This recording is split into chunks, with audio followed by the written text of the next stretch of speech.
Hello बच्चों, कैसे हैं आप? क्या हालचाल आपके? देखो, आज हमने इश्यू ऑफ शेयर्स के बिल्कुल लास्ट क्लास में मेरे बच्चे हमारी एंट्री है। लास्ट क्लास में हम लोग क्या करेंगे कि आज जो हमारे चैप्टर के थ्योरी पार्ट है हम उसका भी स्टडी करेंगे। जो थ्योरी मुझे पढ़ाना है वो सारी बातें मैंने इस बोर्ड पे आपकी लिखी हुई है। चैप्टर हमारा इश्यू ऑफ शेयर्स का आज लास्ट क्लास है, तो हम इस चैप्टर को आज एंड करेंगे। और एक चीज और बता दूं मैं कि जितनी थ्योरी मैं यहाँ पे पढ़ा रहा हूँ इसको मैं लिखवाऊंगा नहीं। ये सारी बातें एग्जाम में कैसे लिखनी है वो मैंने आपको अपने बुक के नोट्स में दिया हुआ है। आप उसी को फॉलो करेंगे, हम समझेंगे यहाँ पे बातों को और फिर चैप्टर को एंड करेंगे। हाँ, आज की क्लास में अगर 10 घंटे लग जाए, 15 घंटे, 20 घंटे, तो ना मैं भागूंगा ना आप भागना। बस आज इस क्लास को खत्म कर लेना। मत देखो कि कितना टाइम का वीडियो है, मत देखो बच्चे। बस आप समझ लो कि चलने दो इस प्रोसेस को आगे जैसे चलता आपका, ठीक है ना। आइए शुरू करते हैं हम लोग। आज हमारा थ्योरी मेरे बच्चे कुछ वर्ड जैसे एक प्रोसेस या steps in incorporation of company. Incorporation का मतलब पहले बता दूं मैं आपको, रजिस्ट्रेशन होता है। रजिस्ट्रेशन यानी कि कल को अगर आप अच्छे बच्चे बन गए, बड़े बच्चे बन गए और आपको मन करता है कि यार मैं किसी कंपनी में काम नहीं करूंगा, मैं तो खुद की अपनी कंपनी खोलूंगा और कंपनी खोलकर मैं उसमें अपना लोगों को एम्प्लॉयमेंट दूंगा, बिजनेस करूंगा, प्रॉफिट कमाऊंगा। तो मेरे बच्चे, कंपनी खोलने के अंदर 4 स्टेप्स आपको चलने पड़ते हैं। पहला स्टेप आपका क्या है जी? प्रमोशन। सर, प्रमोशन का मतलब क्या होता है? बिजनेस को या कंपनी को स्टार्ट करने का पहला स्टेप। मेरे बच्चे, आप कोई आइडिया जो आपके दिमाग में, कोई प्रोजेक्ट जो दिमाग में आप लेकर आओगे उसको प्रमोट करना शुरू करोगे। ये प्रमोट करना यानी कि आप एक पहले आइडिया को क्रिएट करोगे और अपने साथ कई सारे ग्रुप को इकट्ठा करोगे जो बिजनेस को आगे बढ़ाएगा। ये काम जो करता है अपने प्रोजेक्ट को लेकर आना, फिर सारे प्रोसेस को आगे बढ़ाना, he is called promoters. Promoters जो बिजनेस को प्रमोट करते हैं मेरे बच्चे, जो स्टार्ट करते हैं। तो पहले स्टेप में आपको अपना प्रमोशन करना होगा। प्रमोशन यानी कि बिजनेस का आपको प्रमोट करना होगा। सेकेंड स्टेप में इनकॉर्पोरेशन या फिर रजिस्ट्रेशन ऑफ कंपनी, कंपनी का रजिस्ट्रेशन कराना। सर, इसमें क्या होगा? एक्चुअली होता क्या है कि मेरे बच्चे, जब आप कोई बिजनेस को, कोई कंपनी को फॉर्म करना चाहते हो तो पहले क्या होता है, इस प्रोसेस में आपको अपनी कंपनी का एक नाम सोचना होता है। वो नाम जो आप सोचते हो किसी और नाम से मैच ना करे, यानी कि वैसे नाम की ऑलरेडी पहले से कोई कंपनी ना हो, इसलिए पहले नाम जो है ना अप्रूव कराना होता है रजिस्ट्रार ऑफ द कंपनी से। रजिस्ट्रार मतलब जो कंपनी को रजिस्टर्ड करता है, उससे पहले अप्रूवल लेना होता है कि हाँ जी ये नाम मैं स्टार्ट करना चाहता हूं, ये नाम आपके पास है कि नहीं। वो अप्रूव करता है कि हाँ जी है, तो आप उस नाम को लेकर आगे बढ़ना शुरू करते हैं। फिर उस नाम से अपने कंपनी का मेमोरेंडम ऑफ एसोसिएशन, एक डॉक्यूमेंट होता है। डिटेल में नहीं जाऊंगा क्योंकि डिटेल उतना नहीं पढ़ना, शायद आपने 11वीं क्लास से पढ़ा होगा और कंफर्म पढ़ा होगा। तो एक मेमोरेंडम ऑफ एसोसिएशन, जो कंपनी का मेन जो आपका क्लॉज है, बिजनेस कितना होगा, कैपिटल कितना होगा, नाम क्या होगा, वो सब कुछ इसमें डिसाइड होता है। तो आपने कंपनी का memorandum of association and articles of association आपको तैयार करना होता है। आपने क्या किया? पहले नाम, मैं बता रहा हूं इनकॉर्पोरेशन में क्या होता है जी, रजिस्ट्रेशन में। तो पहले आपने क्या किया? नाम को प्रूव कराया, कंपनी का मेमोरेंडम, कंपनी का आर्टिकल, कंपनी के अंदर में डायरेक्टर्स कौन होंगे, उनका लिस्ट क्या होगा, ये सारी चीजें आपको रजिस्ट्रार के पास सबमिट करना होता है। फिर वो रजिस्ट्रार क्या करता है कि सर्टिफिकेट ऑफ इनकॉर्पोरेशन, सुना मैंने क्या बोला? सर्टिफिकेट ऑफ इनकॉर्पोरेशन आपको देगा, यानी कि अब आपका कंपनी रजिस्टर्ड हो चुकी है। ये हमारा सेकंड स्टेप होता है मेरे बच्चे। फिर आपका होता है कैपिटल सब्सक्रिप्शन, मतलब अब कंपनी के लिए पैसा इकट्ठा करना। या तो आप क्या करोगे, पैसा इकट्ठा करने के लिए आप शेयर्स इश्यू करोगे पब्लिक को, या फिर जो लोग आपके आसपास के हैं हम उन्हीं को इश्यू करेंगे। जैसे भी होगा, हमने क्या किया, यहाँ पे कैपिटल सब्सक्रिप्शन कर लिया और फिर कंपनी का बिजनेस कमेंस हो जाता है, यानी कि काम करना शुरू करो। क्या प्रॉफिट होगा, क्या नहीं होगा, वो आपके मेहनत पर डिपेंड करेगा। But these are the 4 steps involve in आपका रजिस्ट्रेशन और कॉल्ड इनकॉर्पोरेशन ऑफ कंपनी। पहले आपको प्रमोट करना होगा अपना कौन सा प्रोजेक्ट आप आगे बढ़ाना चाहते हो। जो आदमी कंपनी को प्रमोट करता है, हिज कॉल्ड प्रमोटर आपका। सेकेंड स्टेप में आपने कंपनी का रजिस्ट्रेशन यानी कि इनकॉर्पोरेशन कराया। इसमें पहले नाम अप्रूव कराना पड़ता है, फिर आपको कंपनी का memorandum, article, list of directors, बहुत सारे डॉक्यूमेंट जमा जमा करने होते हैं, फिर रजिस्ट्रार आपको सर्टिफिकेट ऑफ इनकॉर्पोरेशन इशू कर देगा, मतलब कंपनी अब आप चला सकते हो। अब हम कैपिटल इशू करते हैं, कैपिटल सब्सक्राइब करते हैं और ऑन बिहाफ ऑफ कंपनी, और फिर कंपनी का बिजनेस शुरू होता है। ये 4 स्टेप में वो काम करना होता है। हाँ, जब हम शेयर्स को यहाँ पे जब कैपिटल को पब्लिक से लेने के लिए मेरे बच्चे, जब हम शेयर्स इशू करते हैं तो पहले हमें इशू करना पड़ता है प्रोस्पेक्टस।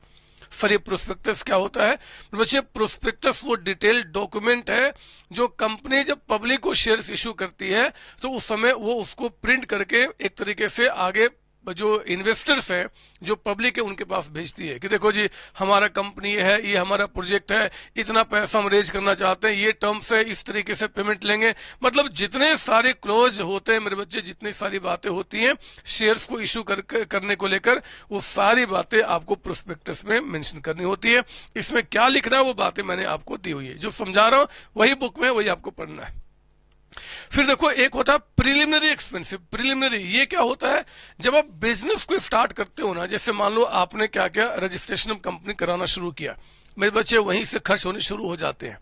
आपको एक मान लो वकील हायर करना होगा जो इस काम को करेगा, या एक चार्टर अकाउंटेंट हायर करना पड़ेगा जो इस काम को करेगा, या फिर मान लो आपका जब आप जाते हो कंपनी के रजिस्ट्रेशन कराने के लिए कुछ फीस पे करना पड़ता है, आपको मेमोरेंडम आर्टिकल्स को प्रिंट कराना उसके लिए फीस पे करना पड़ता है, प्रोस्पेक्टस को आप इशू कराओगे उसके लिए, मतलब जितने सारे काम जब आपका बिजनेस कमेंसमेंट के पहले जितने सारे इसमें यहाँ पे चाहे जो भी खर्चे आपके होते हैं, they are called preliminary expensive. Pre मतलब पहले, लिमिनरी यानी कि कमेंस करने के पहले का जो खर्च होता है उनको हम क्या बोलते हैं? आपका प्रीलिमिनरी एक्सपेंस।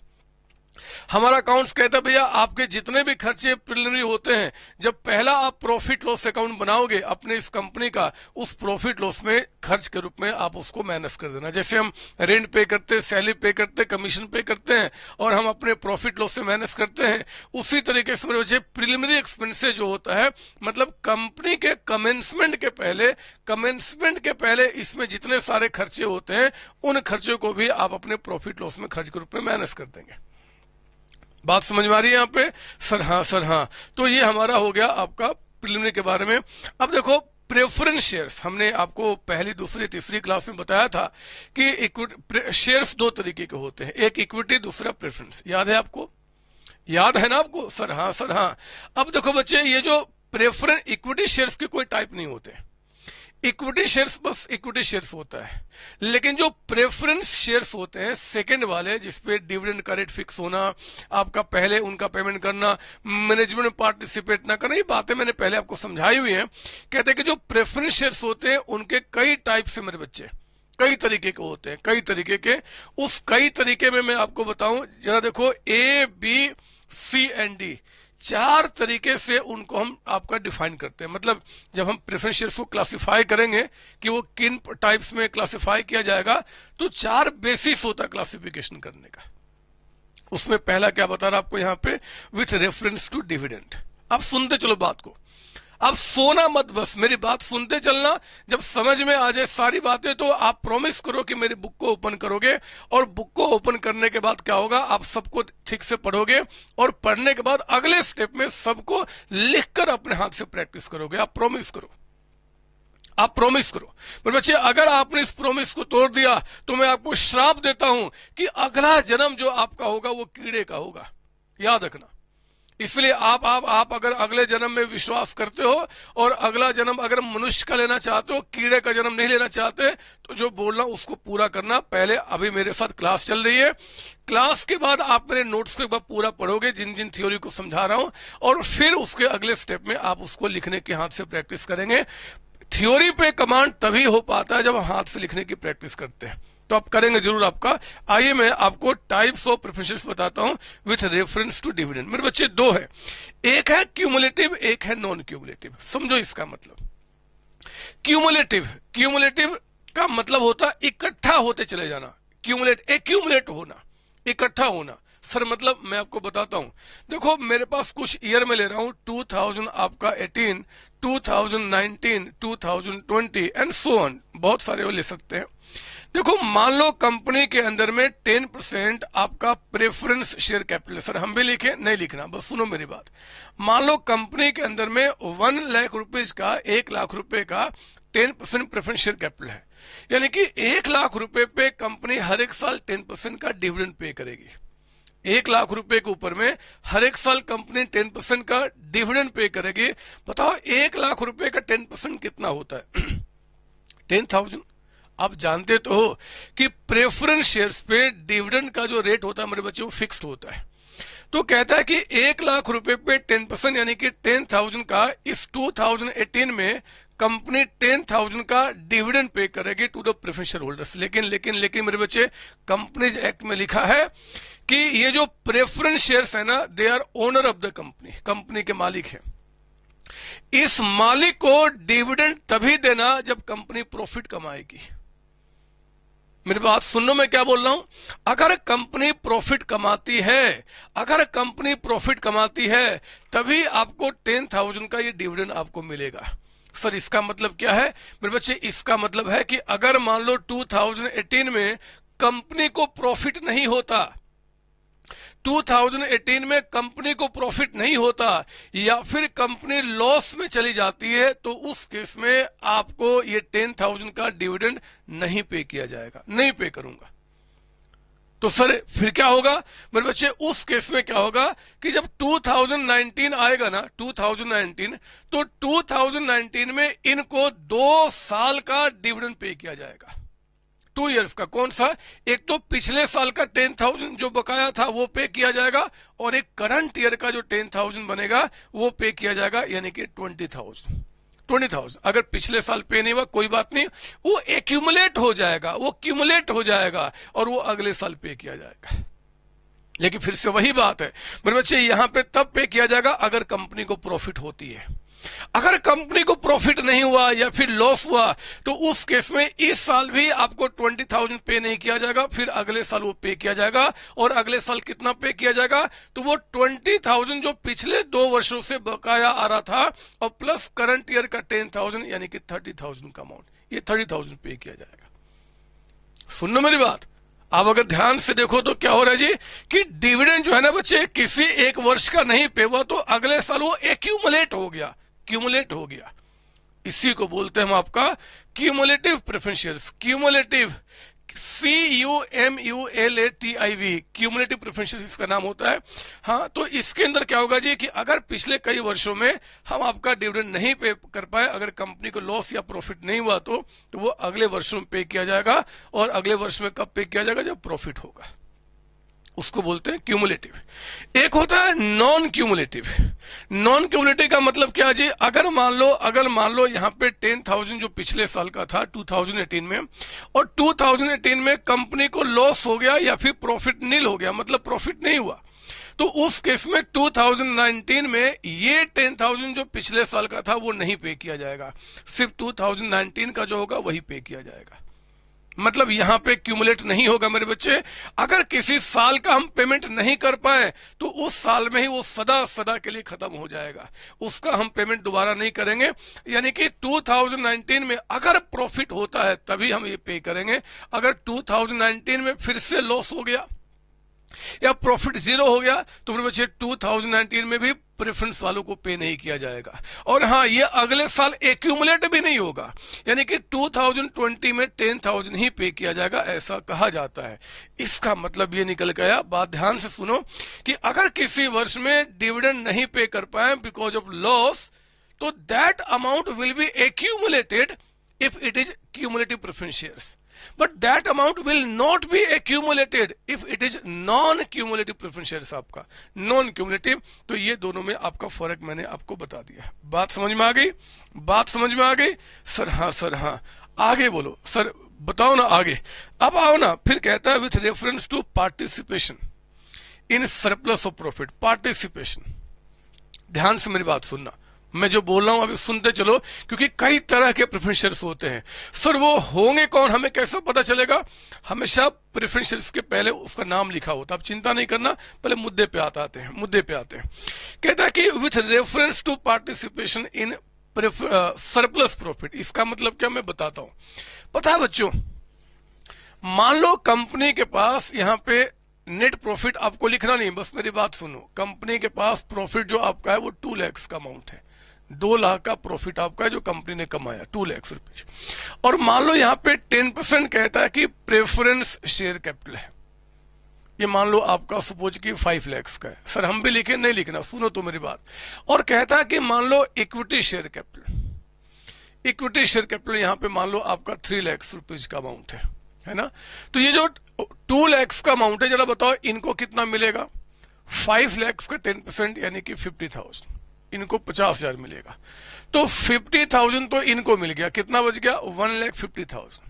ये 150 सारा का सारा किसको मिलेगा, इक्विटी को, क्योंकि मैं पहले बता चुका हूं लास्ट में जो भी कुछ बचता वो इक्विटी वालों का होता है। पर बच्चे याद रखना, जब हमने कहा कि 2 लाख में 50,000 दे देंगे हम किसको जी, प्रेफरेंस वालों को, और बाकी जितना बचा सब इक्विटी वालों को, तो हम कहते हैं कि ये जो प्रेफरेंस शेयर्स जो है ना, ये प्रेफरेंस शेयर्स ये नॉन पार्टिसिपेटिंग है। Non participating. सर पार्टिसिपेटिंग पहले बताओ ना ये क्या होता है। चलो ये भी सुन लो, ये भी सुन लो। पता है कुछ कंपनी क्या करती है ना बच्चे, कुछ कंपनी इस 2 लाख में 50,000 इनको देने के बाद जो बचता है, इसमें से वो कहते हैं कि भैया हम आपको जो है ना 1,20,000 देंगे। कुछ कंपनी मेरे बच्चे जो फिक्स कर देती है कि पर शेयर हम इतना ही पे करेंगे। मान लो 120 है, तो चलो बताओ 150 में 120 के बाद कितना बच गया, 30,000। ये 30,000 फिर से क्या होता है, जो बच गया मेरे बच्चे इक्विटी और प्रेफरेंस दोनों में डिवाइड होता है। सर समझ में नहीं आया, ज्यादा मत समझो मेरे बच्चे, ज्यादा मत समझो, क्योंकि कोई खास फायदा इसका है नहीं समझने का। बस इतना समझ लो, कुछ कंपनी जो है हमारे देश में, वो कंपनी क्या करती है, बोलती है कि भैया हमने 2 लाख का प्रॉफिट कमाया, पहले इनके रेट के मुताबिक इनका 50,000 मिल जाएगा। जो 150 बचेगा इसमें भी हम जब इनको पे करेंगे, एक प्री डिटरमाइंड पहले से डिसाइड है कि भैया हम आपको 1,20,000 रुपए, 1,30,000 रुपए, 1,10,000 जो भी डिसाइड करेगा, हम इतना पैसा तो पहले हम आपको दे देंगे। फिर जितना भी बचेगा वो आप दोनों में डिवाइड किया जाएगा, दोनों मतलब इक्विटी और प्रेफरेंस दोनों में। तो मेरे बच्चे ये जो बाद में जो बच गया ना, सरप्लस जो प्रॉफिट बच गया, इसमें देखो ये भी पार्टिसिपेट कर रहे हैं, ये भी पार्टिसिपेट कर रहे हैं। इसका मतलब पार्टिसिपेटिंग का मतलब होता है कि पार्टिसिपेटिंग जो प्रेफरेंस शेयर्स होते हैं उनका जो फिक्स रेट है वो तो उनको मिलेगा ही मिलेगा। इसके बाद इक्विटी वालों को एक सर्टेन अमाउंट देने के बाद, वो सर्टेन अमाउंट मैनेजमेंट डिसाइड करती है, डायरेक्टर्स डिसाइड करते हैं, उतना देने के बाद अगर कुछ पैसा बचता है तो उसमें भी प्रेफरेंस वालों को दिया जाएगा। उसको बोलते हैं हम पार्टिसिपेटिंग प्रेफरेंस शेयर्स। पर बच्चे अगर इस सरप्लस में इनको दिया जाएगा तो पार्टिसिपेटिंग कहेंगे। अगर ये सारा पैसा इक्विटी वालों को ही मिल जाएगा, मतलब पूरा 150, अगर इनको कुछ नहीं मिलेगा तो हम क्या बोलते हैं, नॉन पार्टिसिपेटिंग। तो ध्यान रखना, पार्टिसिपेटिंग यानी कि सरप्लस ये जो निकल के आएगा उसमें ये पार्टिसिपेट करेंगे, नॉन पार्टिसिपेटिंग में पार्टिसिपेट नहीं करेंगे। इन दोनों का मतलब होता है मेरे बच्चे हमारे देश में ज्यादातर, मतलब लगभग समझ लो 100%, लगभग की बात कर रहा हूं, क्यूमुलेटिव और हमारे कंट्री में नॉन पार्टिसिपेटिंग हमारे कंट्री में होता है।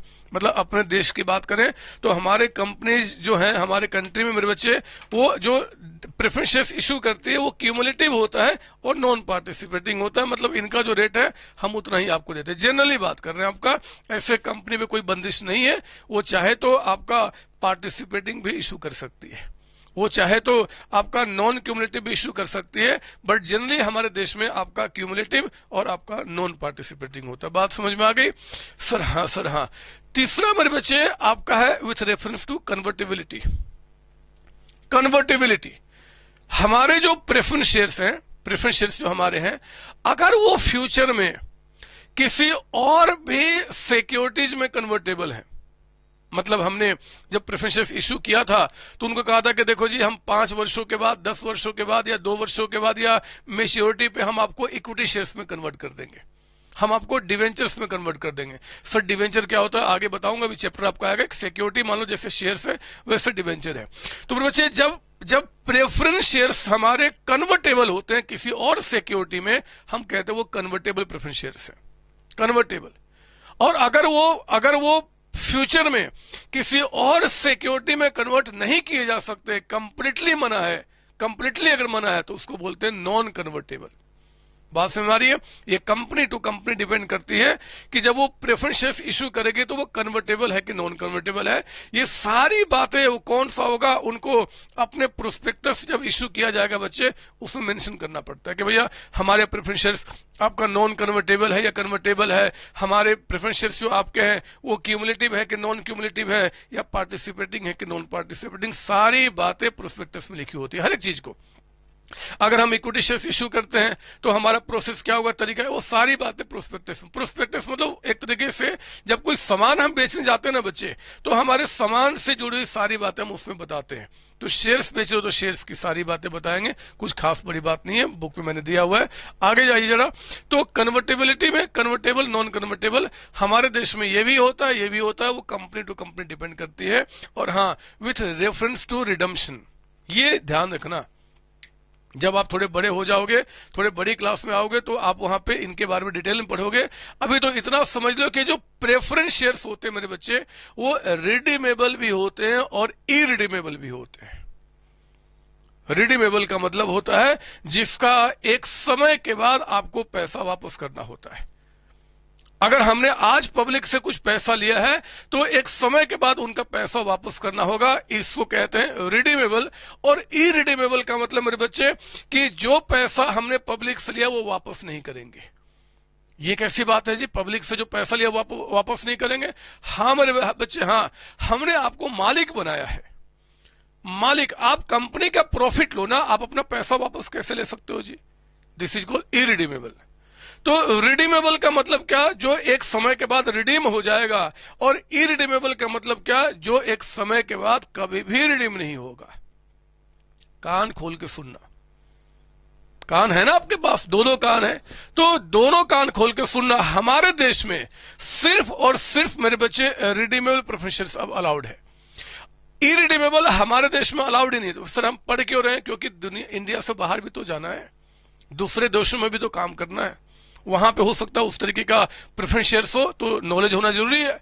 लेकिन हमारे देश में मेरे बच्चे सिर्फ और सिर्फ रिडीमेबल प्रेफरेंस शेयर्स होते हैं। एक बात और बता दूं, आपके बगल वाले किसी को पता ना चल जाए कि हमारे देश में ये जो रिडीमेबल प्रेफरेंस शेयर्स होते हैं वो मैक्सिमम 20 ईयर्स के लिए आप इनको इशू कर सकते हो। 20 ईयर्स मतलब हमारे देश का नियम है मेरे बच्चे, कंपनीज एक्ट 2013 के मुताबिक, कि प्रेफरेंस शेयर्स जो आप इशू करोगे वो टू द मैक्सिमम 20 ईयर्स के अंदर में आपको रिडीम कर देना है। मतलब पब्लिक का पैसा वापस कर देना है। टू द मैक्सिमम 20 ईयर्स का मतलब हुआ कि आप 16 ईयर्स के लिए इशू कर लो, 10 ईयर्स के लिए इशू कर लो, 5 ईयर्स के लिए कर लो, लेकिन 21 ईयर्स के लिए आप इशू नहीं कर सकते। 20 साल के अंदर में उनका पैसा वापस करना है। दिस इज कॉल्ड आपका यहाँ पे इरिडीमेबल। तो हमने प्रेफरेंस शेयर्स के टाइप बताया।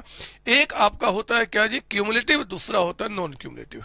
क्यूमुलेटिव के अंदर में डिविडेंड जो पीछे का बकाया है, अगर हम प्रॉफिट नहीं कमाते तो अगले वर्ष वो आपका एक्यूमुलेट हो जाएगा, क्यूमुलेटिव हो जाएगा। एक्यूमुलेट मतलब इकट्ठा होना होता है, और ये नॉन क्यूमुलेटिव जो आगे इकट्ठा नहीं होगा। पार्टिसिपेटिंग जो फ्यूचर में इक्विटी वालों को, प्रेफरेंस वालों को एक सर्टेन अमाउंट देने के बाद जो प्रॉफिट यानी कि सरप्लस बचेगा उसमें भी ये पार्टिसिपेट करते हैं और ये पार्टिसिपेट नहीं करते। मेरे बच्चे, फिर हमने कहा कन्वर्टेबिलिटी। तो कन्वर्टेबल नॉन एग्जाम में कैसे आएगा, बोलता है चला बताओ टाइप्स ऑफ प्रेफरेंस क्या है on the basis of convertibility. तो फिर ये दो बात बतानी है। On the basis of redemption, तो ये बातें बतानी है। Types of preference on the basis of dividend, तो आपको ये बताना है। और पार्टिसिपेशन में ये जो पूछेगा वो आपको बताना है। तो हमने ये सारी बातें आपको बता दी। देखो ना, हम लोगों ने क्या क्या सीखा, यहाँ पे मिटा दिया। हमने कुछ लिखा था कि कंपनी का जो इनकॉर्पोरेशन होगा उसके स्टेप्स क्या है। पहला था प्रमोशन, दूसरा था रजिस्ट्रेशन यानी कि इनकॉर्पोरेशन, तीसरा था कैपिटल सब्सक्रिप्शन, कैपिटल इकट्ठा करना, एंड चौथा था कमेंसमेंट ऑफ बिजनेस यानी कि बिजनेस स्टार्ट कर दो। फिर हमने आपको यहाँ पे प्रोस्पेक्टस का मीनिंग बताया। प्रिलिमिनरी एक्सपेंसेस का मतलब बताया, हमने टाइप ऑफ प्रेफरेंस शेयर्स आपको बताया। अब मेरे बच्चे मैं आपको और आगे लेके चलता हूं, और आगे लेके चलता हूं। और हाँ, दो वर्ड जो आपने सुना मेरे साथ, एक आपका ओवर सब्सक्रिप्शन और एक आपने अंडर सब्सक्रिप्शन। ये दो वर्ड आपने पूरे चैप्टर में मेरे साथ सुना। हमने कई क्वेश्चन किए ओवर के ऊपर में, अंडर के ऊपर में। अब ये होता है क्या, एग्जाम में डिफरेंस कई बार आया है, इस बार भी आ सकता है, आपको बस तैयार रहना है। ओवर सब्सक्रिप्शन में आपको बोलना है कि पब्लिक ने हमने जितने शेयर्स इश्यू किए थे उससे ज्यादा अप्लाई कर दिए, यानी कि applied shares will be more than issued share, उसको बोलते हैं आपका ओवर सब्सक्रिप्शन। अंडर में क्या होता है कि जो अप्लाइड शेयर्स हैं वो आपका लेस होंगे than the issued share capital. आप जानते हो इस बात को, अगर कंपनी ने 1 लाख शेयर्स इशू किया एंड 1,10,000 के लिए अप्लाई हो गया, this is called over subscription. 1 lakh issue किया लेकिन 1 लाख से कम के लिए सब्सक्राइब हो तो हम बोलेंगे अंडर सब्सक्रिप्शन। आप ये भी जानते हैं कि यहां पे जब ओवर सब्सक्रिप्शन अंडर सब्सक्रिप्शन की बात उठती है बच्चे, तो अंडर सब्सक्रिप्शन में एक कंडीशन को फुलफिल करना था, वो 90%, कि भैया एटलीस्ट मिनिमम सब्सक्रिप्शन जो 90% है वो आपका अचीव होना चाहिए। तो ये 90% जो चेक करने वाली बात है वो अंडर में है, ओवर में नहीं है। ओवर में क्यों नहीं है जी? क्योंकि ओवर में तो सभी को आपका यहाँ पे जितना हमने इश्यू किया तो उससे ज्यादा लोगों ने शेयर्स के लिए अप्लाई कर दिया, तो वहां तो कोई दिक्कत ही नहीं है।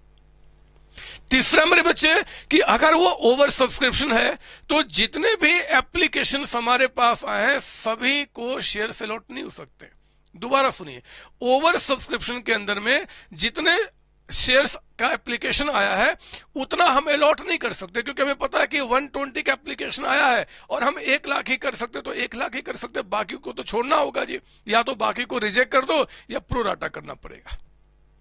लेकिन सबका अलॉटमेंट नहीं हो सकता। लेकिन अंडर के केस में क्या होता है, जितने लोगों ने शेयर्स अप्लाई किया उस सबको हमें क्या करना होगा, शेयर्स अलॉट करना होगा, क्योंकि हम सामान जितना रखें उससे कम बिका तो जब ग्राहक कम आएगा तो सबको देना ही पड़ेगा, है ना बच्चे।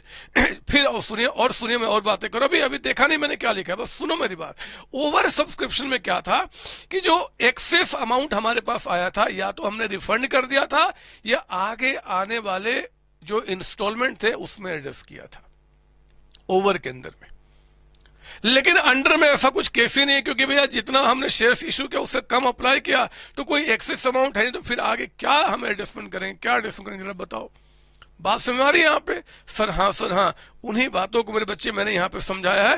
जरा देखना, क्या ओवर में अप्लाइड जो होगा वो मोर होगा देन इशूड, और अप्लाइड जो होगा लेस होगा देन इशूड। सर ये हम लिख दिया मैंने आपको, आपके बुक में आप देखो ना, वहीं पे आप पेज निकाल के देखो, मैंने वहीं लिखा हुआ थ्योरी वाले सेक्शन में, all application are not accepted. यहाँ पे सारे एप्लीकेशन एक्सेप्ट नहीं होते, बट यहाँ पे सारे होते हैं।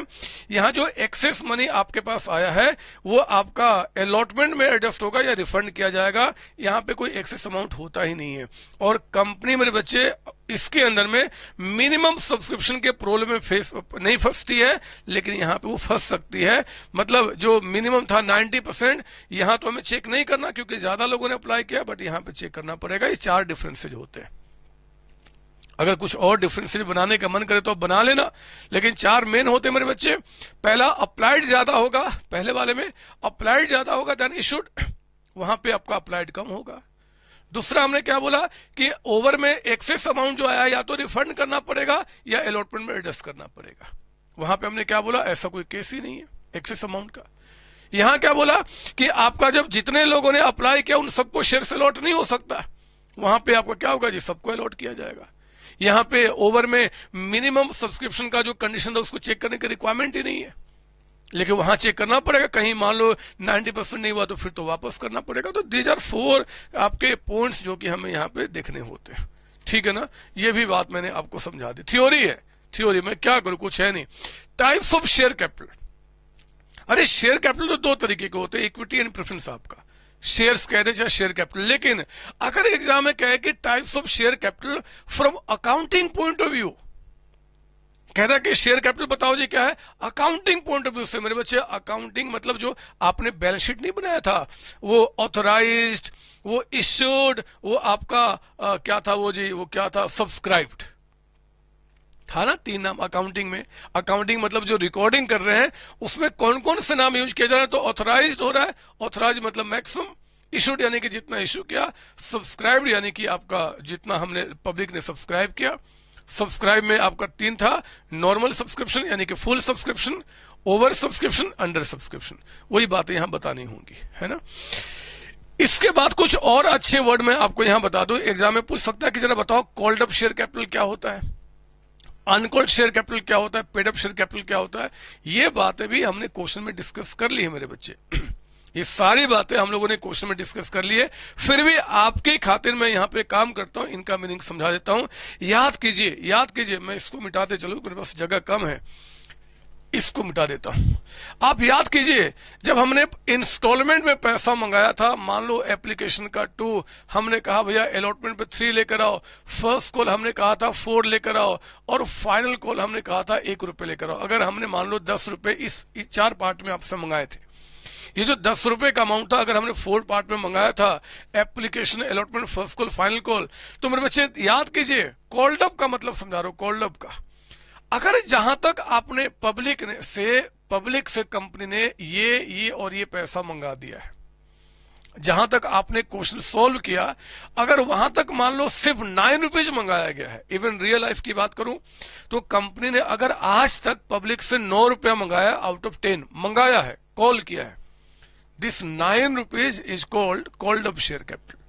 कॉल्ड अप शेयर कैपिटल मतलब जितना हमने कॉल किया है। जो अभी तक हमने नहीं मंगाया मेरे बच्चे, नहीं मंगाया, इसको बोलते हैं uncalled share capital. Uncalled share capital, uncalled share capital, समझो मेरी बात।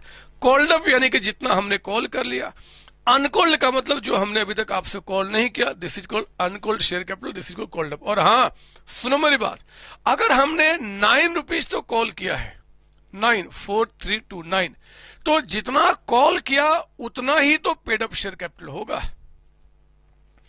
पेड अप शेयर कैपिटल का मतलब होता है कि the amount which actually public has paid to the company. Paid up share capital. Called up मतलब जितना कॉल किया, पेड अप यानी कि जितना पैसा आ चुका। कान खोल के सुनो, किसी भी बगल वाले को मत बता देना कि कॉल्ड अप जो होता है मेरे बच्चे उतना ही पेड अप होता है। कॉल्ड अप जितना होगा, जितना हम कॉल करेंगे पब्लिक उतना ही पे करेगी। कभी कभी कॉल्ड अप और पेड अप में डिफरेंसेज आ जाते हैं।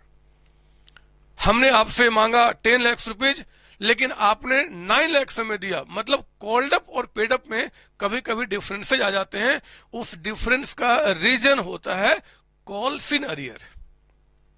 जानते तो हो आप, अरे हमने आपसे 2 लाख रुपए मांगा, आपने हमें 180 दिया, तो 20,000 जो आप लोगों ने नहीं दिया उसको हम क्या बोलते हैं? कॉल्स इन अरियर बोलते हैं ना बच्चे।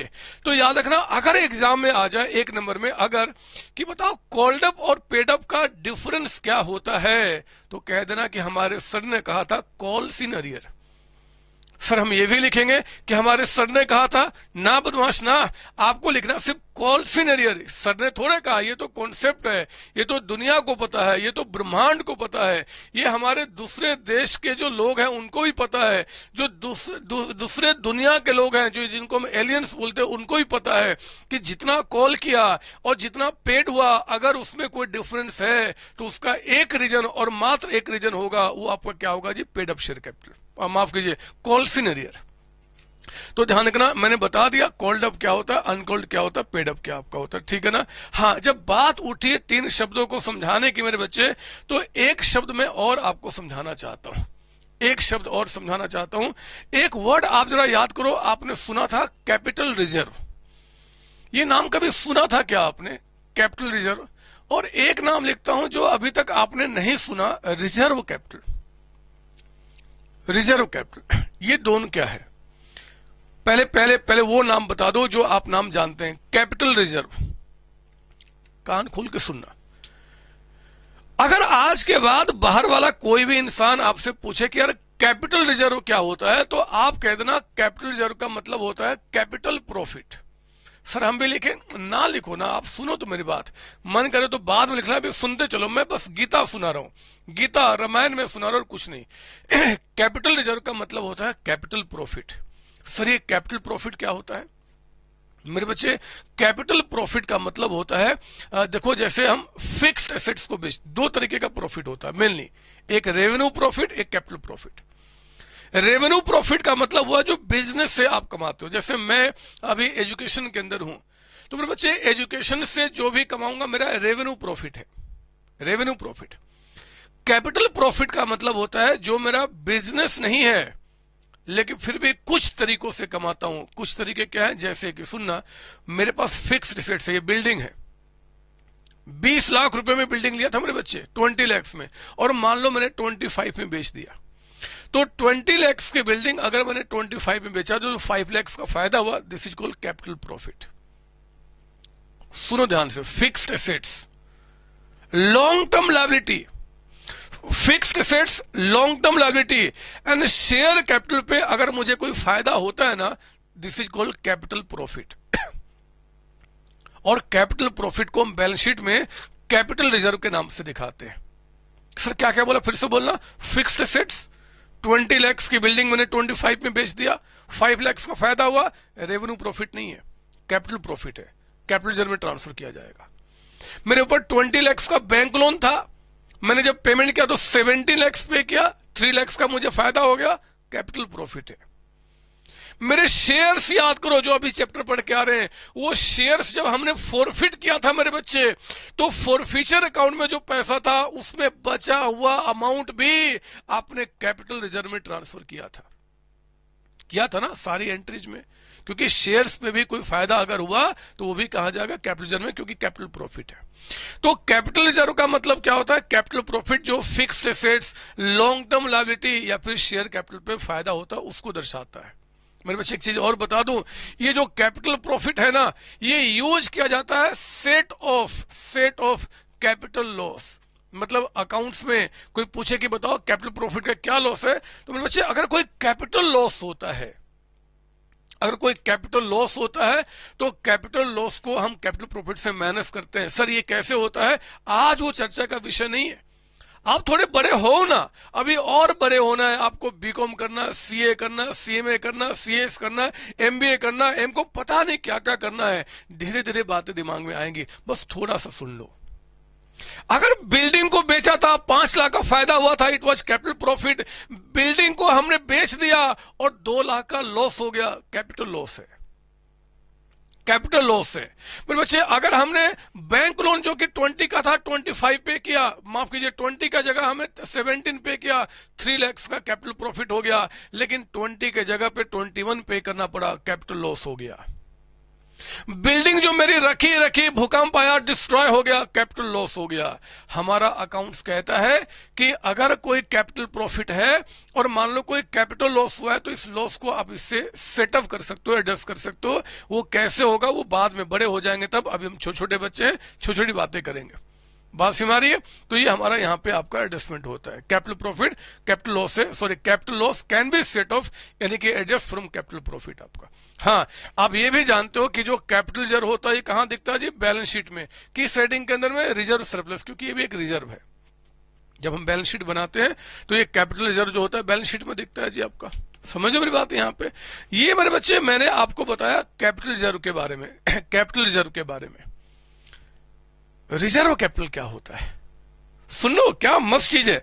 आप देखो जो रिजर्व बाद में था उसको पहले कर दो, और कैपिटल जो पहले था उसको बाद में कर दो, क्या बन गया, रिजर्व कैपिटल। लेकिन ये इससे बहुत बहुत बहुत डिफरेंट चीज है, बहुत डिफरेंट चीज मेरे बच्चे, बहुत डिफरेंट चीज।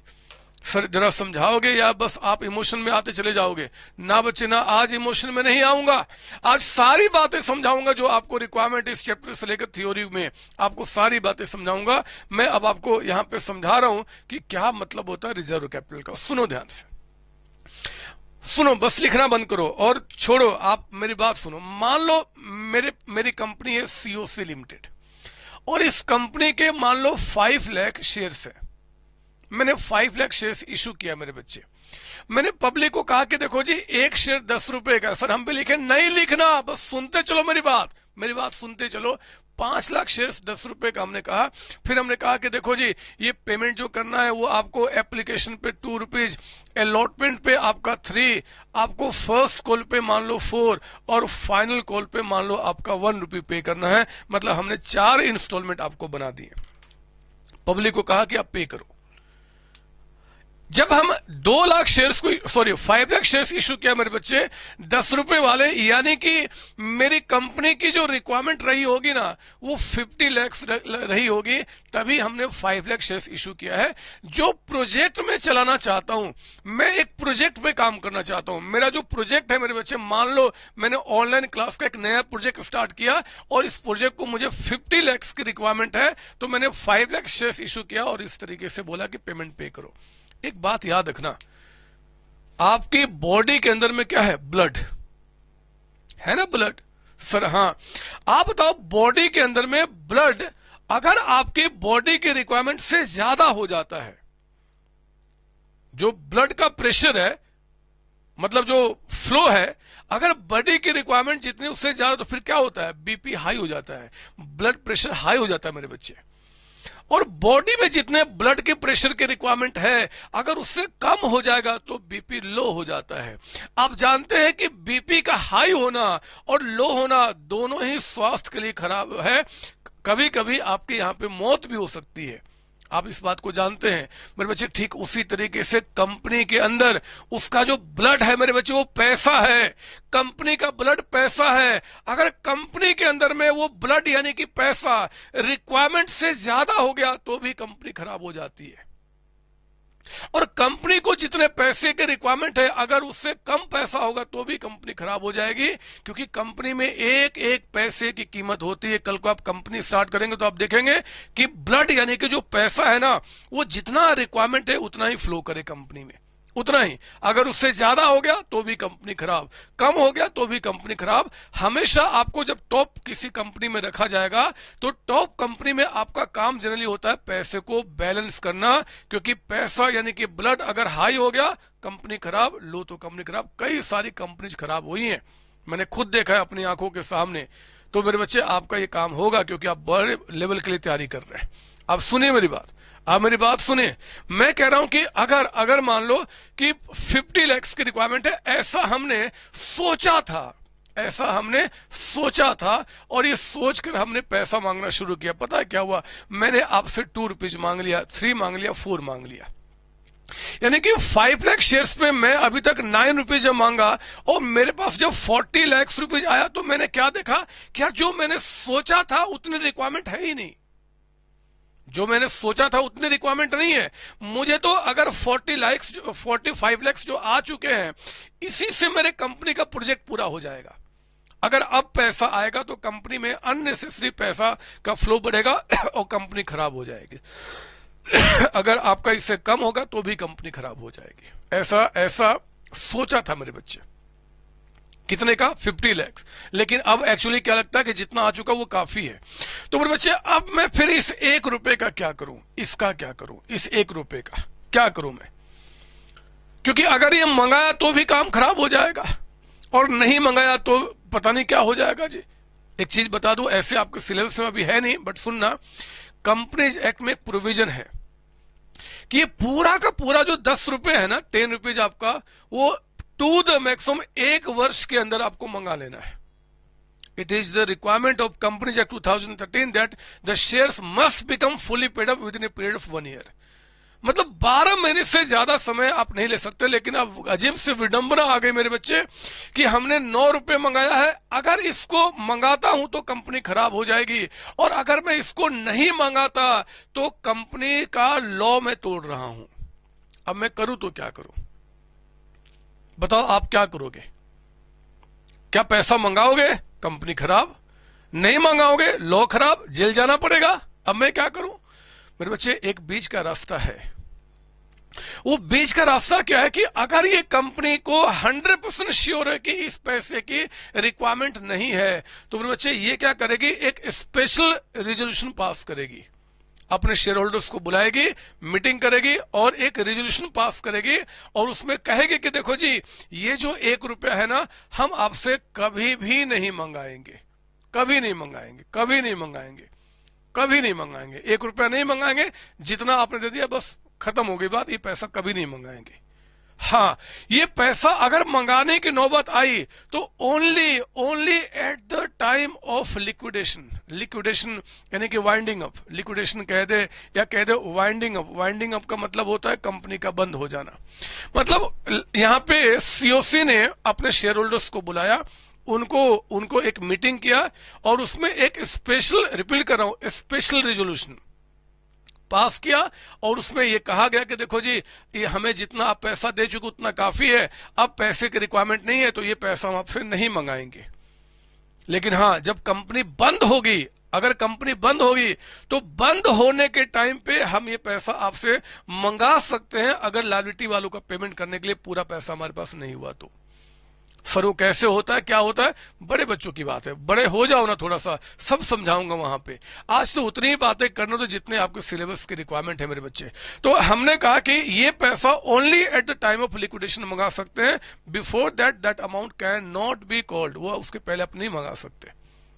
तो सुनना, रिजर्व कैपिटल में क्या क्या देखा कि अगर कंपनी की रिक्वायरमेंट इसकी नहीं है तो company will pass special resolution and in that resolution company will decide, company will declare that this amount will not be called during the life time of the company, when the amount will be called only at the time of winding up. अगर company का जब winding up होगा तब उसको मंगाएंगे। मेरे बच्चे, क्योंकि ये पैसा आपने मंगाया ही नहीं है, ये पैसा मंगाया ही नहीं है, इसलिए ये पैसा कभी भी बैलेंस शीट के अंदर नहीं होगा। ये बैलेंस शीट के अंदर होता है रिजर्व सरप्लस में, लेकिन ये रिजर्व कैपिटल बैलेंस शीट में नहीं होगा, क्योंकि बैलेंस शीट में वो होता है जो अभी हम मंगा चुके हैं।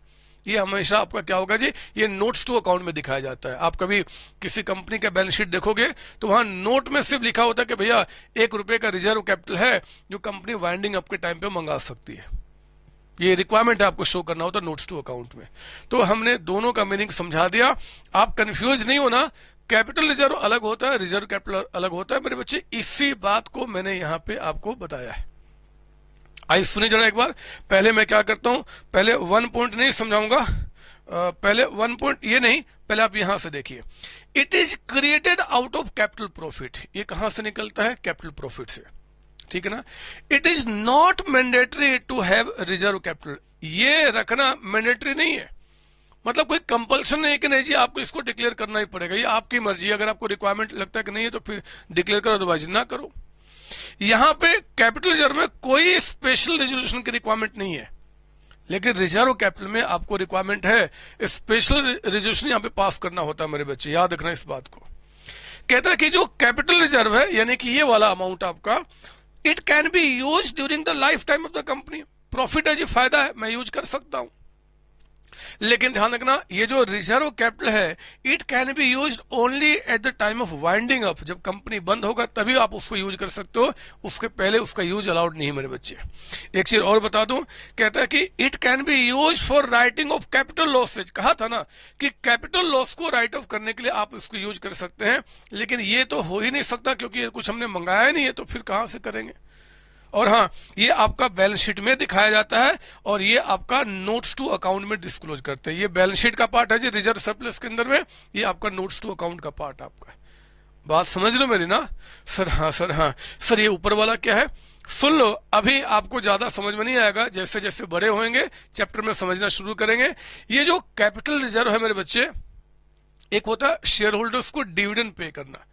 डिविडेंड आप जानते हैं, मैं बता चुका हूं। डिविडेंड अगर आप शेयर होल्डर्स को पे करते हो, it's only out of revenue profit, मतलब बिजनेस से जो कमा रहे हैं। मैं यहां पे क्या कर रहा हूं जी, मैं एजुकेशन के अंदर हूं, एजुकेशन से जो कमाऊंगा, आपसे फीस लेता हूं, मेरे बहुत सारे खर्चे भी होते हैं, इनको प्लस माइनस करके जो प्रॉफिट कमाता हूं मेरे बच्चे, उसी में से डिविडेंड पे कर सकता हूं, यानी कि रेवेन्यू प्रॉफिट में से। जो कैपिटल प्रॉफिट होता है, कैपिटल रिजर्व, इसमें से डिविडेंड पे करना अलाउड नहीं है मेरे दोस्त। आप कैपिटल प्रॉफिट जो होता है उसमें से, यानी कि कैपिटल रिजर्व में से डिविडेंड पे नहीं कर सकते हैं। कहता है can not be use for distribution of dividend. और यहां पे ये तो आपका, ये तो पार्ट ऑफ अनकॉल्ड कैपिटल है। अनकॉल्ड, यहां तो पैसा ही नहीं आया तो फिर पेमेंट करने की बात ही नहीं उठ रही है। It's a part of uncalled, और इसको बोला कि ये पैसा आप यहां पे डिविडेंड का पेमेंट करने के लिए आप यूज नहीं कर सकते। ये बातें मैंने आपकी बुक में रखी हुई है, थ्योरी के रूप में आप वहां से देख सकते हैं। ठीक है ना। तो ये भी बातें मैंने बता दी। आज पता नहीं क्या हो गया, समय कैसे गुजरते चला जा रहा है मेरे बच्चे। ये भी थ्योरी खत्म हो गया, ये भी खत्म कर दिया हमने, ये भी खत्म कर दिया हमने, ये भी खत्म कर दिया। हाँ, कुछ और वर्ड से मैं आपको बता दूं। एक वर्ड आपका प्राइवेट प्लेसमेंट ऑफ शेयर्स और पब्लिक इश्यू ऑफ शेयर्स, दो वर्ड है। एक प्राइवेट प्लेसमेंट और दूसरा पब्लिक इश्यू। पब्लिक इश्यू तो आप जानते हो कि शेयर्स को इश्यू करना to the public at large. जब मैं प्रोस्पेक्टस निकालता हूं एंड प्रोस्पेक्टस इश्यू करके पब्लिक को इनवाइट करता हूं कि भैया आप में से जो आदमी चाहे मेरे शेयर्स को परचेज कर ले, this is called the public issue मेरे बच्चे। आप जब कभी स्टॉक मार्केट में आप जाएंगे तो ऐसे वर्ड्स बार बार सुनेंगे। पब्लिक इश्यू यानी कि पब्लिक एट लार्ज को शेयर्स इश्यू करना। लेकिन प्राइवेट प्लेसमेंट ऑफ शेयर्स का मतलब होता है कभी कभी कंपनीज पब्लिक एट लार्ज को शेयर्स इशू करने के बजाय कुछ गिने चुने लोगों को ही शेयर्स इशू करती है मेरे बच्चे। वो कभी बैंक होते हैं, कुछ बड़े बड़े म्यूचुअल फंड हाउस होते हैं, कुछ आपके मान लो कि कोई ब्रोकर होते हैं, बहुत बड़े बड़े लोग होते हैं, या उनके बहुत करीबी लोग होते हैं, बहुत करीबी जानकार होते हैं, उनको इशू करते हैं। तो जब उनको इशू किया जाएगा उसको बोलते हैं प्राइवेट प्लेसमेंट। मतलब यहाँ पे हमें प्राइवेट प्लेसमेंट में प्रोस्पेक्टस इशू नहीं करना पड़ता, वो तब जब पब्लिक को करना होगा। यहाँ पे गिने चुने लोग जो हमारे क्लोज हैं, हमारे जो रिलेटिव्स हैं, हमारे जो दोस्त हैं, या बड़े बड़े जो म्यूचुअल फंड हाउस हैं, बड़े बड़े बैंक हैं, बड़े बड़े फाइनेंशियल इंस्टीट्यूशंस आपके हैं, बड़े बड़े ब्रोकर, उनको शेयर्स इशू किया जाता है कि भैया आप ही ले लो। ऐसा होता है बच्चे, ऐसा होता है, इसको बोलते हैं प्राइवेट प्लेसमेंट। और एक वर्ड और आपका आईपीओ। आईपीओ का मतलब हो गया initial public offer. Public offer, initial public offer का मतलब होता है स्टार्टिंग में जब हम पब्लिक को ऑफर देते हैं, पब्लिक को शेयर्स इशू करते हैं स्टार्टिंग में, उसको बोलते हैं हम इनिशियल पब्लिक ऑफर। आपका स्टार्टिंग में कोई भी जब नई नई कंपनी फॉर्म होती है तो नई कंपनी, रिपीट कर रहा हूं, नई कंपनी पहली बार जब शेयर्स पब्लिक को इशू करती है, this is called IPO. Initial मतलब पहली बार, स्टार्टिंग में पब्लिक ऑफर निकालना। ये वर्ड्स है जो मैंने आपको दिया भी है थ्योरी के रूप में, बुक में आपको पढ़ जाना है। बाकी बातें समझा चुका हूं मेरे बच्चे। समय काफी बचा हुआ है और हमने कहा था कि आज 10-11 घंटे कम से कम आपके साथ गुजारेंगे, और अभी लगभग 1 घंटा भी नहीं हुआ। मुझे मजा नहीं आ रहा है, तो मैं एक क्वेश्चन आपको करा देता हूं और इसी क्वेश्चन के साथ मैं क्लास को और इस चैप्टर को एंड करता हूं, आपके इस कॉन्सेप्ट को पूरा स्ट्रॉन्ग करते हुए कि कोई भी क्वेश्चन आ जाए एग्जाम में आप कर जाएंगे। 11-12 क्लास के बाद जब इस चैनल पे आपका पर्पस पूरा हो जाएगा तो एक तो 2 काम आप जरूर करेंगे। जिस दिन इस चैनल का पर्पस पूरा हुआ, आप इंश्योर करेंगे कि आपके जाने के बाद आपके थ्रू कम से कम 20 बच्चे यहाँ पे ऐड हों। ये इंश्योर करना होगा। एक बच्चा 20 बच्चों के बीच में एजुकेशन को फ्री में जो आपको प्रोवाइड करा रहा है उसको फैलाएगा। और इसके बाद मेरे बच्चे मेरा सेकंड चैनल संतोष कुमार के नाम से आपका है, जहाँ पे हम लोग बड़े बड़े बच्चों को पढ़ाते हैं। आप सीए में CS BCom कुछ भी कर रहे हो, आप वहाँ पे आके हमारे नॉलेज को गेन करें। ऑल द बेस्ट बच्चे। Thank you ji.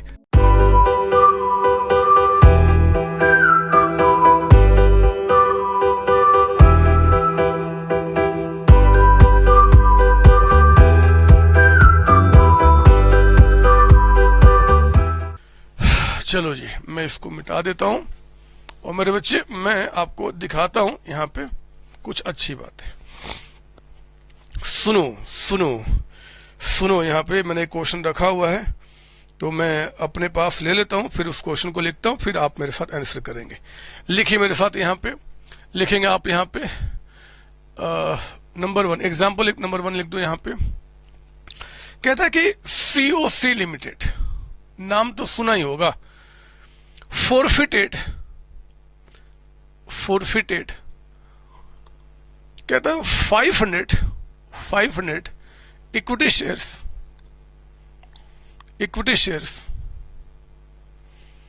Of ₹10 each, of ₹100 कर दो क्या? चलो 100 कर लो आप। Of ₹100 each। सर बुक में क्वेश्चन नहीं है? नहीं है, लिखो आप 100 each। Issued at 10% discount, issued at 10% premium. Discount पे तो शेयर्स इशू हो ही नहीं सकता, मैंने आपको बताया हुआ है। प्रीमियम पे इशू करते हैं। issued at 10% प्रीमियम, आपका issued at 10% premium, on which on which, अरे एक चीज याद दिलाना मैं भूल गया, वो सेक्शन 52 जो है ना सिक्योरिटी प्रीमियम, इसका यूज क्या क्या है वो भी मुझे बताना है। ऐसे मैंने बुक में दिया, मैं समझा दूंगा यहाँ पे, पहले आगे बढ़िए। 500 कोटेशन 100 रुपए वाले issued 10% premium on which first call, लिखिए साथ साथ, first call of ₹30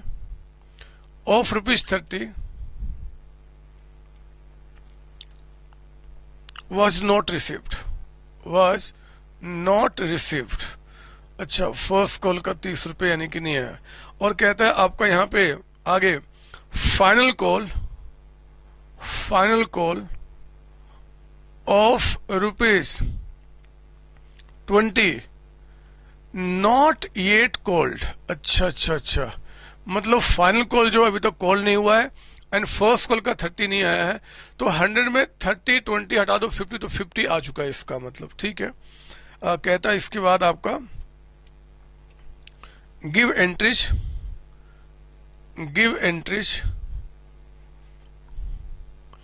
for forfeiture and reissue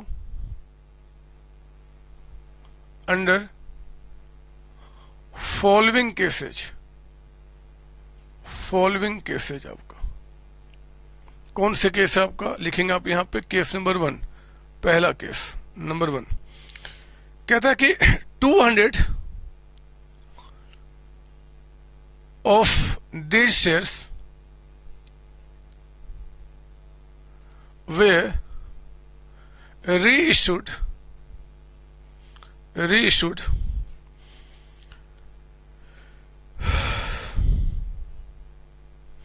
at reissued as rupees 80 paid up for ₹90 पर शेयर। पहला केस नंबर 2 लिखेंगे आप यहां पे 200 of the shares way reissued, ये सेम है, एज ₹80 भी ठीक है, पेड अप फॉर रुपीज, यहां पे कहता है 80 पर शेयर। तीसरा केस लिखेंगे आप यहां पे, तीसरा केस सिर्फ यहां चेंज है, फॉर ₹70 पर शेयर। चौथा केस लिखे आप यहां पे, केस नंबर 4 फॉर ₹30 पर शेयर। और मेरे बच्चे पांचवा केस लिख देना यहां पे, एज, यहां से एज से शुरू करेंगे, यानी कि पहले पूरा है, फुल्ली पेड फॉर ₹50 पर शेयर। लीजिए, ये 5 केसेज करा के मैं आपका ये सदा के लिए चैप्टर एंड करूं मेरे बच्चे, पूरे कॉन्सेप्ट के साथ, और फिर हम थोड़ा 52 को देख लेंगे। पहले यहां पर हम शुरू करते हैं, लिखिए मेरे साथ सॉल्यूशन के अंदर में। पहले मैं आपको जर्नल एंट्री अलग से दिखा दूं, जर्नल एंट्री फॉर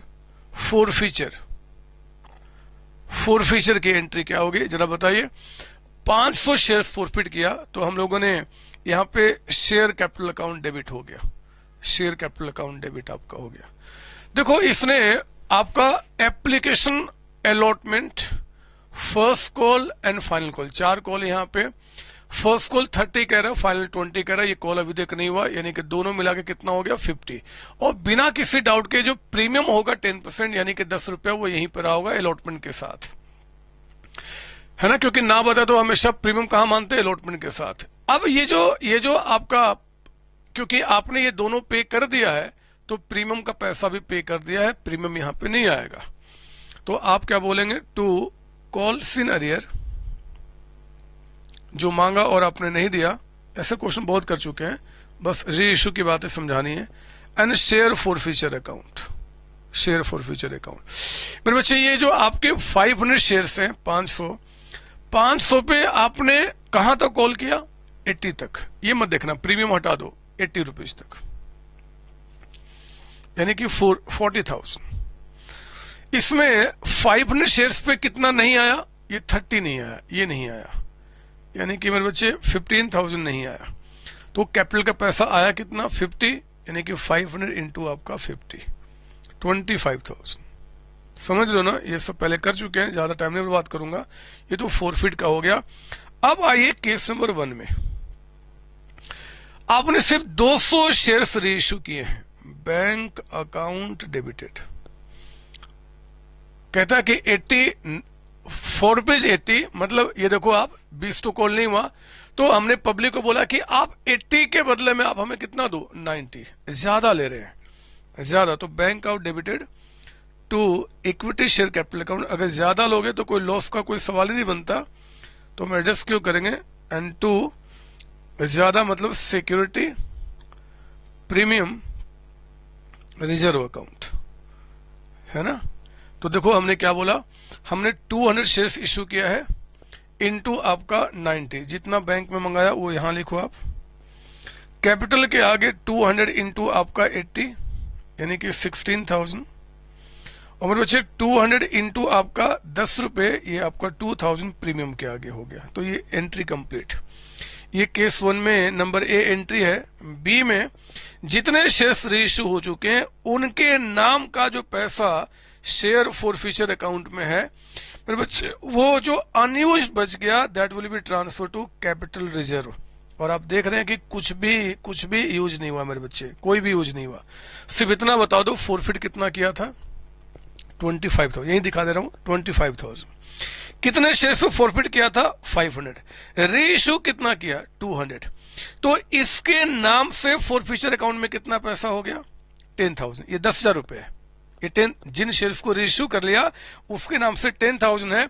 और 10,000 में आपने यूज कितना किया, 0, कोई यूज ही नहीं हो पाया लॉस यहां सेटअप करने के लिए। तो पूरे 10,000 कहां चला जाएगा, कैपिटल रिजर्व अकाउंट में। और मेरे बच्चे अभी 15,000 का अमाउंट रह जाएगा जिन शेयर्स को हमने रीइश्यू नहीं किया है, वो बाद में जब वो रीइश्यू होंगे तब उनका ट्रांसफरिंग आपका होता है। आप जानते हैं इस बात को। लो हमारा केस 1 कंप्लीट। अब मैं यहां पे केस 2 दिखा देता हूं। समझ लो ना, इट्स वेरी बोरिंग, कुछ भी नहीं है, सब जानते हैं आप।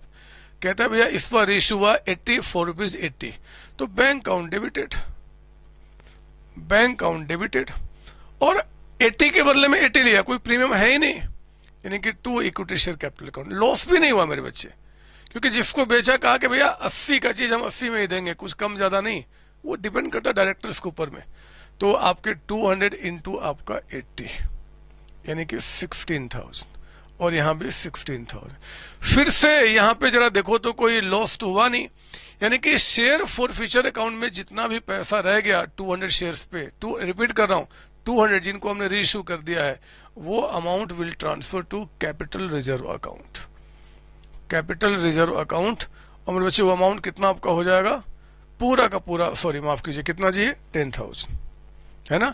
तो जो 10,000 अमाउंट है उसका कोई यूज नहीं हुआ, वो चला गया आपका यहां पे। आइए केस नंबर 3, केस नंबर 3।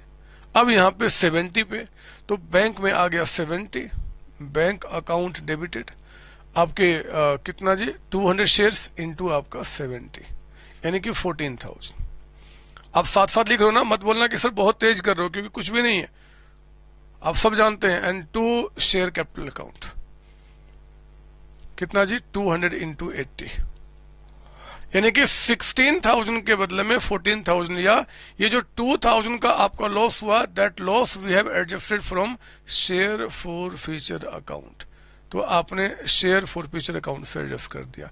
और हाँ, मैं अगली एंट्री क्या करूंगा जी, अगली एंट्री में, तो अगली एंट्री में शेयर फॉरफीचर अकाउंट में जो भी बच गया मेरे बच्चे इन 200 शेयर्स वाले पे, वो ट्रांसफर किया जाएगा कैपिटल रिजर्व अकाउंट पे, कैपिटल रिजर्व अकाउंट। कितना आपका हो जाएगा, तो आप जरा देखो यहाँ पे 25,000 जो हमने फॉरफिट किया था, इट वाज ऑन 500 शेयर्स। तो 200 जिनको रीइश्यू किया उनके नाम का 10,000 हो गया। 10,000 में 2,000 का आपका यहाँ पे एडजस्टमेंट हुआ, तो 8,000 का अमाउंट यहाँ पे आपने ट्रांसफर कर दिया। ये केस 3 आपका हो गया। समझ लो मेरी बात ना, सर हाँ, सर हाँ, आगे बताओ सर, आगे बताओ। केस 4 पे आते हैं। केस 4 पे मेरे बच्चे आपका 80 रीइश्यू किया गया 30, करो ना, सब तो आप जानते हो। केस नंबर 4, बैंक में पैसा 30 के हिसाब से, जितने पे रीइश्यू किया वही तो आएगा। तो 200 इंटू आपका 30, कितना हो गया 6000। लॉस तो यहां पे हो ही रहा है, उस लॉस को कहां से एडजस्ट करेंगे, share forfeiture account. And to आपने क्या बोला यहां पे जी, इक्विटी शेयर कैपिटल अकाउंट या शेयर कैपिटल अकाउंट। यहां पे 200 इंटू आपका 80 यानी कि 16,000 और ये कितना हो गया 10,000। देखो ना, देखो इस बार पूरे 10,000 खत्म हो गए मेरे बच्चे। यानी कि जो अगली एंट्री बनेगा, सारे केसेज आप पहले कर चुके हैं, ऐसे ना देखो, सब कुछ करा चुका हूं बड़े बड़े क्वेश्चन में। Share forfeiture to capital reserve account सब करा चुका हूं, बताओ कितना आएगा। तो 10,000 था और पूरा 10,000 यहां पे एडजस्ट हो गया, तो यहां पे नील अमाउंट, यानी कि कोई एंट्री नहीं बनना यहां पे। अगर किया तो नील से एंट्री कर दो। लास्ट केस भी देख लो, समय जब गुजर रहा है तो ठीक से गुजारो ना। लास्ट केस भी देख लो, ये देखो आप, केस 5। मेरे बच्चे ध्यान से सुनना, सुनो, आपको एक मंत्र दे रहा हूं। आपको जब भी शेयर्स रीइश्यू हुआ ना, जब भी शेयर्स रीइश्यू हुआ, तो आपको एक चीज, मैं एक केस और बढ़ा देता हूं, एक केस और बढ़ा देता हूं मैं यहां पे। एक काम करे क्या, चलो 5 रहने दो, कोई बात है, 6 केस एक और लिखो, और 6 केस मेरी तरफ से लिखो एक और। यहां पे कहता है कि 200, अभी ये 5 बाद में कराऊंगा, 6 लिखो। Of this shares were reissued at ₹60। बस। और पहले ना मैं केस 5 नहीं, मैं पहले केस 6 का ही आंसर बताऊंगा। ये लीजिए केस 6 का, जो मैंने अभी केस लिखा है। आप फर्क समझो क्वेश्चन में, क्योंकि एग्जामिनर आपको परेशान करेगा, बट आप परेशान मत हो ना। ये कहता है कि भैया 200, यहां पे 200 शेयर रीइश्यू हुआ एट ₹60 के हिसाब से, मतलब जिसको बेचा हमने 60 के हिसाब से। तो आपका यहां एंट्री क्या हो जाएगा, बैंक अकाउंट डेबिटेड। कितना जी, 200 इंटू 60, जितने के हिसाब से बेचा, यानी कि 12,000। लेकिन मेरे बच्चे यहां पे 2 जो इक्विटी शेयर कैपिटल अकाउंट होगा, इक्विटी शेयर कैपिटल अकाउंट, ये कितना होगा 200 इंटू कितना, 200 इंटू कितना। तो कान खोल के मेरी बात सुनो, अगर साफ साफ ना बताया, जैसे बाकी वाले केसेज में 80 paid up, 80 paid up, 80 fully paid up कह रहा था, अगर यहां पे कुछ ना बताया एग्जाम में, तो जितना अभी तक आपने कॉल किया है उतना ही पेड अप एज्यूम करना, मतलब उसी के बदले में। बात सुनो, आपको एग्जामिनर परेशान कर सकता है। पर बच्चे हमने कहा कि अगर वो जैसे पीछे वाले केस में 80 paid up fully paid up कह रहा था, अगर कुछ ऐसा ना बोले तो जितना आपने कॉल किया है अभी तक पब्लिक से उतना ही पेड अप एज्यूम करना, यानी कि ये मानना कि 60 जो ले रहा हूं वो 80 के बदले में, यानी कि 16,000। अब जो 4,000 का आपका लॉस हुआ वो कहां से एडजस्ट होगा, शेयर फॉरफीचर अकाउंट। मतलब जहां तक हमने कॉल किया, अगर पूरे लास्ट तक कॉल हो जाता तो लास्ट यानी कि 100 रुपए लिखता, लेकिन क्वेश्चन कहता है भैया आपने फाइनल कॉल किया ही नहीं है, तो 80 यानी कि 80 मानेंगे। और ये आपका अगली एंट्री जो बन जाएगी वो तो आप जानते हैं कि शेयर फॉरफीचर अकाउंट से आपने यहां पे अमाउंट कहां ट्रांसफर कर देना है, तो कैपिटल रिजर्व अकाउंट में। कितना जी, 10,000 में से हमने कितना एडजस्ट कर दिया, 4, यानी कि 6,000 का अमाउंट आपका यहां पे ये हो गया। मतलब कुछ ना बोले ना, बस रीइश्यूड एट इतना, और कितना पेड अप ना बताया तो उतना ही मानना जितने पे अभी तक आपने कॉल किया है, ठीक है। लेकिन मेरे बच्चे अगर ये केस नंबर 5 हो जाए, 5वां केस, इस बार कहता है कि 200 शेयर इश्यू किया गया एज फुली पेड अप, तो सारे सवाल दिमाग से बंद कर देना, बोलना कि बैंक में जो पैसा आया है वो 200 इंटू 50 यानी कि 10,000, जगह छोड़ के जो 2 आप यहां पे लिखेंगे इक्विटी शेयर कैपिटल अकाउंट, जो आप कैपिटल का अमाउंट लिखेंगे मेरे बच्चे वो 200 इंटू आपका 100। हाँ, अब आप मुझसे सवाल पूछो, ये कितना आ गया 20,000। अब आप मुझसे पूछ लो कि सर ये फुली पेड अप कैसे हो गया, जब हमने 80 लोगों से कॉल किया तो 80 पेड अप होना चाहिए, फिर आपने फुली पेड अप कैसे कर दिया। मेरे बच्चे सवाल से झगड़ा कभी ना करना, कभी ना करना। वो कह दिया फुली पेड, तो सारे दिमाग से अपने चीजों को बंद कर देना, जो बोलेगा वो एंट्री कर देना। हाँ, अगर इसका लॉजिक जानना चाहते हो तो मैं आपको बता दूं, हो सकता है कि डायरेक्टर्स ने इन शेयर्स को जिसको बेचा होगा उनको कहा होगा कि भैया आप हमें 50 दो 100 के बदले में। मतलब दूसरे लोगों से जब 20 रुपीज मांगा जाएगा तो फिर आपसे नहीं मांगूंगा, आप चिंता नहीं करना, बस आप इतना दे दो। तो ठीक है जी, अभी मांग लिया, तो लॉस जो आपका हुआ वो मेरे बच्चे शेयर फॉर फ्यूचर अकाउंट से हम यहाँ पे एडजस्ट करेंगे कितना, पूरे 10,000। और अगली एंट्री आपका share for future account, share for future account से हम कहाँ ट्रांसफर करेंगे, कैपिटल रिजर्व अकाउंट में। कितना जी, 10,000 था फॉर फ्यूचर में, 10,000 पूरा यूज हो गया तो एंट्री कितने से हो गया, 0, यानी कि नील से आपका। सर कितना गंदा लिखो, छोड़ो ना, अब गंदे और सही में मत जाओ, आप तो कॉन्सेप्ट समझ चुके हैं, मैंने क्या बताया आपको, तो आपको ये एंट्री कर लेना है मेरे बच्चे, ठीक है ना। जितने केसेज बन सकते हैं फोर फीचर के, री इशू के, प्रीमियम के, पार के, पता नहीं क्या क्या सब कर लिया हम लोगों ने, सब कर लिया, सब कर लिया मेरे बच्चे। तो आपका ये पॉइंट खत्म हुआ। हाँ, जाते जाते इस चैप्टर को विदा करते करते वो सिक्योरिटी प्रीमियम जो है उसका क्या यूज है वो भी समझ लो मेरे बच्चे। सेक्शन 52 जो सिक्योरिटी प्रीमियम को डील करता है, मैंने ये आपको बुक में दिया हुआ, बट बहुत इंपॉर्टेंट थ्योरी, आपका बहुत इंपॉर्टेंट थ्योरी है ये। इंपॉर्टेंट थ्योरी में इसका यूज क्या है, मतलब प्रीमियम का पैसा कहां कहां यूज किया जा सकता है, प्रीमियम का पैसा कहां कहां यूज किया जा सकता है, आपके एग्जाम में आ सकता है। तो मैं आपको बता दूं, ऐसे सारी बातें भी समझ में नहीं आएंगी, आपको रटना पड़ेगा, इसको पूरी तरीके से समझने के लिए आपको बड़ा होना पड़ेगा मेरे बच्चे। ये पैसा यूज हो सकता है अगर प्रीमियम हम कुछ पे कर रहे हैं on redemption of preference shares या फिर डिवेंचर्स। अगर प्रेफरेंस शेयर्स या डिवेंचर्स जो अभी आगे हम पढ़ेंगे उनके रिडम्पशन पे कोई प्रीमियम पे करना है तो हम उसको यहां पे यूज कर सकते हैं। सर कैसे, आगे डिवेंचर चैप्टर में बताऊंगा। आप इस अमाउंट को यूज कर सकते हो मेरे बच्चे बोनस शेयर्स के लिए। बोनस शेयर्स का मतलब होता है कि आपका फ्री में जब हम शेयर्स देते हैं अपने शेयर होल्डर को, सर क्यों देते हैं बात का विषय है।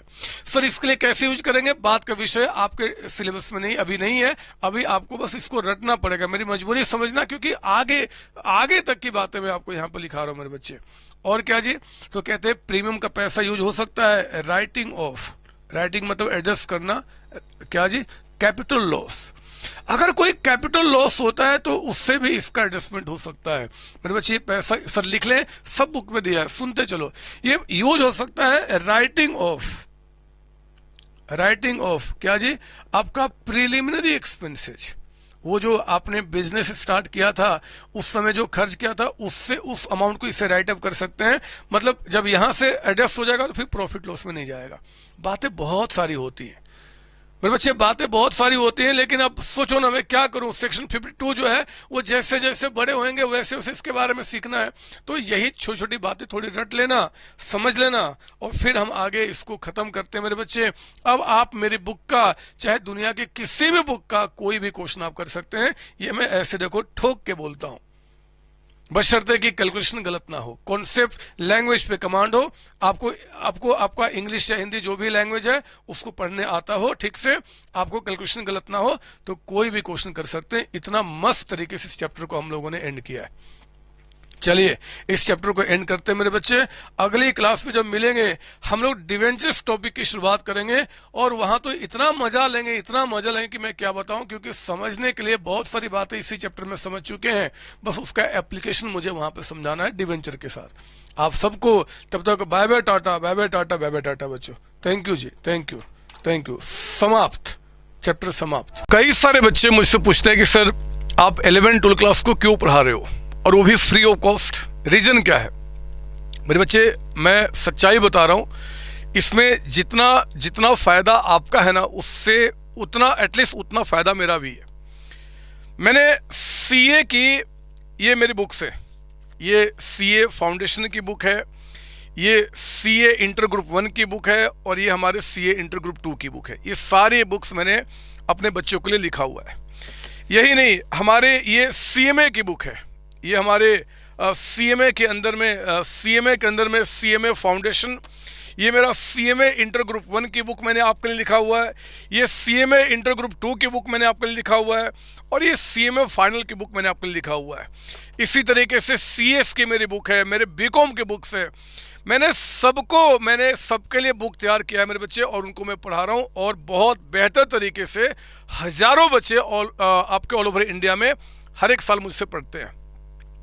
11-12 क्लास आपको फ्री करने का जो मेरा मेन रीज़न है, वो रियली बता रहा हूँ, सिर्फ मेरा स्वार्थ है। ये देख रहे हो आप, ये ऐसी बुक्स है ना बच्चे, और भी बुक्स है, मैं कितना उठाता। ये जो बुक्स मैंने लिखी हुई हैं, जब मैं इनसे अपने बच्चों को पढ़ाता हूँ, मैं देखता हूँ कि कई सारे बच्चे जिन्होंने 11 क्लास 12 क्लास में ठीक से नहीं पढ़ा, चाहे वो फाइनेंशियली वीक बच्चे थे, चाहे वो आपका जहाँ पे रहते थे वहाँ पे बेटर जो आपका एजुकेशन होना चाहिए वो अवेलेबल नहीं है, और इसके चलते वो आपके परेशान हो जाते थे। उनको डर लगता था कि यार संतोष सर तो बहुत दूर बैठे हैं, और उनसे अगर वो सामने ना हो तो फिर कैसे मैं इंटरेक्ट करूँगा, कैसे मैं डाउट पूछूंगा। इन्हीं चीज़ों से, इन्हीं डर को ख़त्म करने के लिए मेरे बच्चे, मैंने क्या किया, आपको 11 क्लास 12 क्लास कंप्लीट फ्री किया है। आप पढ़ो ना, और पढ़ के देखो जरा कौन सा डाउट आपको उठता है, कौन सी आपको ऐसा है जो आपको परेशान करता है। मैं तो अभी 11 क्लास 12 क्लास में हज़ारों बच्चे आज तक मेरे पेड कोर्सेज में थे। मैं रोज़ 4 to 7 बैठता हूँ कि कभी तो कोई डाउट आए, कभी तो कोई डाउट आओ। रेयरली कोई डाउट मेरे पास आता है बच्चे, रेयरली। और मैंने वो भी आपके जो डर है ना डाउट का, वो भी ख़त्म करने के लिए मैंने और मेरी COC टीम ने इस बात को डिसाइड किया है कि चैनल पे मैं वीक में एटलीस्ट एक बार अपने सारे फ्री बच्चों के लिए लाइव चैनल पे आऊँगा और आपके डाउट सेशन देखूंगा कि क्या डाउट्स आपके उठते हैं। एक्चुअली आप पढ़ो ना, आप कल को जो बोलते हो ना, हमेशा मैंने देखा हुआ है मैंने चैनल पे कि सर मैं फाइनेंशियली वीक बच्चा हूँ, मैं पढ़ाई नहीं कर पा रहा हूँ। अब क्यों नहीं पढ़ाई कर पाओगे? सर मैं वहाँ रहता हूँ जहाँ पे अच्छी एजुकेशन नहीं है, अब क्यों नहीं पढ़ पाओगे? सर डर लगता है वीडियो क्लास से, पैसा पे कर दिया, उसके बाद मान लो अगर क्लास समझ में नहीं आया, अब कैसा डर है? आप पढ़ो ना, आप मेरे चैनल पे आइए, चैनल पे स्टडी कीजिए फ्री ऑफ कॉस्ट। याद रखना, ये सिर्फ आपका रिवीजन लेक्चर नहीं है, ये सिर्फ आपको कॉन्सेप्ट समझाने का लेक्चर नहीं है, ये सिर्फ डेमो क्लासेज नहीं है। हर एक चैप्टर में मेरे बच्चे अगर 16-18 क्लासेज है तो उन 16-18 क्लासेज को मैं आपके लिए फ्री कर रहा हूँ, बिल्कुल सीक्वेंस में। आप चैनल पे आके स्टडी करें और रियली में अपने आप को आप टॉप पे पहुंचाए। एक चीज़ मैं आपको बता दूं, ये मिशन जो मैंने और मेरी COC टीम ने डिसाइड किया है कि लेट्स एडुकेट इंडिया, पूरे इंडिया को एडुकेट करना है। कॉमर्स में एक एक बच्चा प्रॉपर तरीके से स्टडी करे, इस बात को इंश्योर करना है। मेरे बच्चे इसमें आपका साथ चाहिए। आप भी स्वार्थी बनकर आप इस नॉलेज को अपने तक लिमिट नहीं रखना। आपके स्कूल में जितने सारे फ्रेंड्स हैं, आपके रिलेटिव्स जो हैं, जो बाहर के दोस्त हैं, आपके दुश्मन भी क्यों ना हो, रोड पे चलता हुआ कोई इंसान भी दिख जाए जो कॉमर्स का है 11-12 क्लास का, उसको भी आपको बताना होगा कि संतोष सर ने अपनी सारी क्लासेज फ्री कर दी है 11-12 क्लास की। आप उनको आइए, उनके चैनल पे स्टडी कीजिए। COC आपका कॉमर्स स्कूल, ये बात आप ध्यान रखेंगे, और इस चैनल पे आप आइए और ज्वाइन कीजिए और अपने लाइफ को आगे बढ़ाइए। एंड सबको लेकर आए मेरे बच्चे, सबको, तभी हम दोनों का मिशन पूरा होगा। All the best. Thank you जी, थैंक यू बच्चों।